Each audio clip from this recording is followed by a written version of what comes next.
Meanwhile, Communications Secretary Sonny Coloma bared the priorities being pursued by the government in dealing with the disaster wrought by Super Typhoon Yolanda.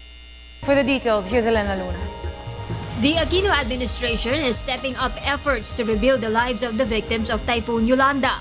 During the regular press briefing in Malacanang, PCOO Secretary Herminio Coloma Jr. named the priorities being addressed by the government.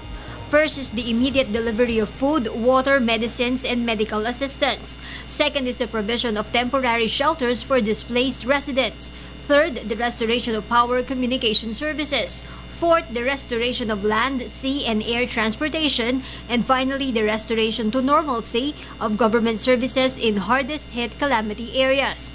On this fifth day since the onslaught of the Super Typhoon Yolanda, the government is conducting intensified operations to address the urgent needs of our people in the calamity areas. According to Secretary Coloma, the government media stations are open for those who need help in looking for their missing relatives. 24 oras po ang operasyon ng pambansang network ng PTB4, Telebisyon ng Bayan at Radyo ng Bayan, 738 kHz para tanggapin ang mga panawagan ng mga mamamayan sa hindi pa makontak ng mga kamag-anak at upang tumugon sa mga mahalagang pangailangan. Social media accounts can also be Twitter and Facebook of PTV, Gov@Work, and the Philippine Information Agency. Nagtayo na rin ang pamahalaan ng mga assistance desk sa NDRRMC sa Camp Aguinaldo at sa lugar mismo ng kalamidad sa Tacloban at Ormoc Leyte, Borongan, Eastern Samar at Catarman, Northern Samar.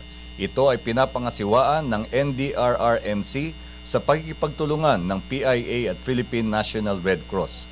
May mga roving teams ang PIA at Red Cross sa mga lugar na ito upang mangalap ng impormasyon mula sa mga nakaligtas tulad ng pangalan at larawan ng mga hinahanap upang maihatid sa kanilang mga kamag-anak sa labas ng lugar. The official added, the regular meeting of NEDA has been deferred for next week to give way for cabinet members to attend to the ongoing relief and rehabilitation efforts.